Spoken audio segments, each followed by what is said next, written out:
How good to see you again so soon, Mr. Wick. The movie John Wick Chapter 4 is a thrilling addition to the franchise, with Keanu Reeves delivering another captivating performance.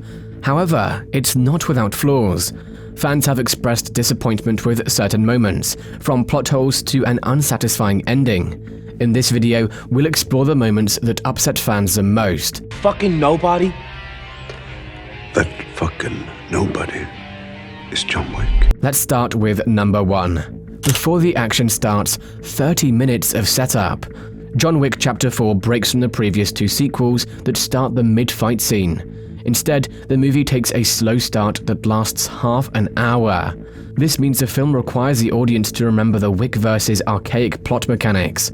The franchise primarily focuses on action-packed fight scenes that leave little room to remember the details. The 4th movie takes a bold gamble by assuming the audience remembers these details. Despite taking the time to get going, Chapter 4 only goes out of its way to explain some things.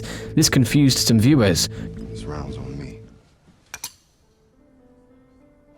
Consider it a professional courtesy. Causing them to resort to Google to understand the movie's plot. Koji's unnecessary death. For some fans, the John Wick series is becoming increasingly reminiscent of the popular Fast and Furious franchise in one critical aspect. Each new film introduces various characters, portrayed by actors with strong personalities that make an instant impression, despite limited screen time. In John Wick Chapter 4, both new allies and adversaries like Mr. Nobody, Shamia Anderson, Kane, named Donnie Yen, Akira, Rina Sawayama, and Akira's father, Koji, Hiroyuki Sanada, all leave their marks while vying for attention with Winston and the Brewery King, Lawrence Fishburne. As I live and breathe, John Wick, the man, the myth, the legend. However, some viewers feel that these characters deserve more development and depth. One particularly frustrating moment that stands out is Koji's abrupt death at the hands of Kane, just after the audience has been introduced to him.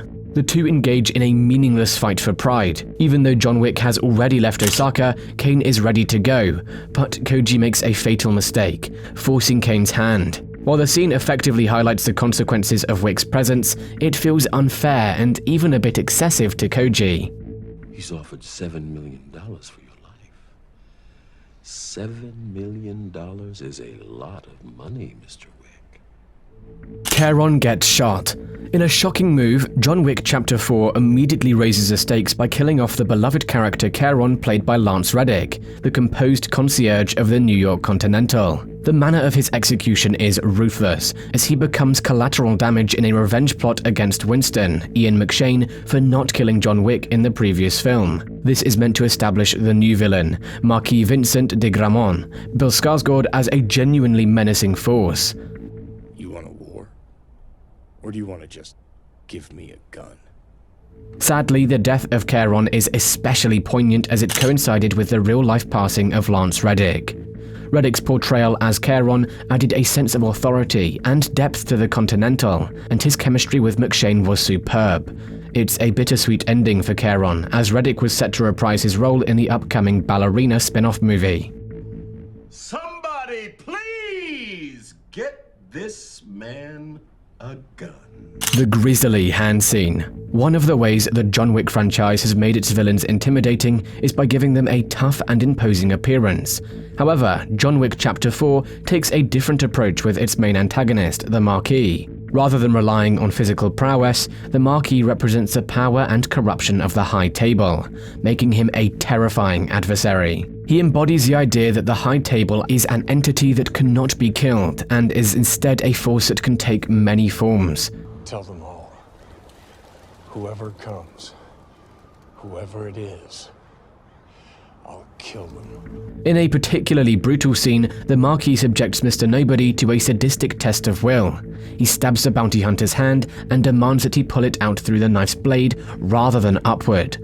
Mr. Nobody, desperate for a shot at the John Wick contract, complies, resulting in a gruesome and intense moment that stands out from the franchise's typical action scenes. The scene is a reminder that the John Wick franchise is not afraid to push the boundaries of violence and gore, eliciting a mix of surprise and disgust from audiences. course you will. How did the Brewery King get to Paris so fast? Lawrence Fishburne joined the John Wick series to chew scenery and chew gum, and guess what? He recently ran out of gum. Fishburne makes a great meal out of every mouth-watering line he has in John Wick Chapter 4, even though he doesn't have as much screen time as the ending of John Wick Chapter 3, Parabellum, seems to suggest. He also enjoys what looks to be the new superpower of the Brewery King: time travel. How else could Brewery King go so fast from New York City's depths to Paris? We call him Baba Yaga. The boogeyman? Well, John wasn't exactly the boogeyman. We first meet Brewery King in the New York City sewers at the opening of John Wick Chapter 4. Nevertheless, he unexpectedly appears in the Parisian underworld with a neatly prepared, bulletproof suit for John to fight in almost immediately. Our bet is on the Tock Man, a time-traveling ace up Brewery King's sleeve, Jason Mantzoukas. Tock Man is noticeably absent from the movie, presumably because he was too exhausted from assisting Brewery King with his global teleportation. There's no rhyme or reason to this life. It's days like today scattered among the rest. Are you sure? We wouldn't rule out the possibility that the Soup Kitchen has constructed a network that links all shady underworlds into one hidden underground superhighway, even if time travel trickery isn't at work. In the words of Brewery King, when you cut a king, you best cut him to the quick. And they about to find out if you cut a king, you better cut him to the quick. Similarly, when you need to travel to Paris to help John Wick, you must get there fast. Why does Shimazu fight for John Wick? John Wick flees to Osaka's Continental after killing his second elder in 4 years, a week in movie time. Oh, I love dogs.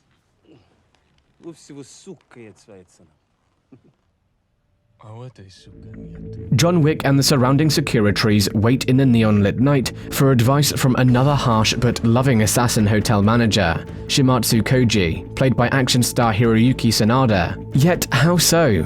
According to John Wick Chapter 4, Kane, Shimatsu and John Wick are all former assassin pals. So why does Shimatsu risk everything to defend John Wick while Kane attacks him? The solution is straightforward and embodies the Olive Garden tagline. Shimatsu views friendship as a deeply personal subject. You are family when you are in his heart. Noise complaint. Noise complaint. To safeguard his daughter, Kane draws a boundary between friends and family. He doesn't defy the high table, since he knows they'll kill his daughter if he doesn't kill John Wick. While this is happening, Shimatsu knows that the table will pursue him and his daughter Akira, Rina Sawayama, only for hosting John Wick in their hotel. Shimatsu fights for John Wick with the same fervor he does for his daughter. Hello, Francis. Mr. Vick.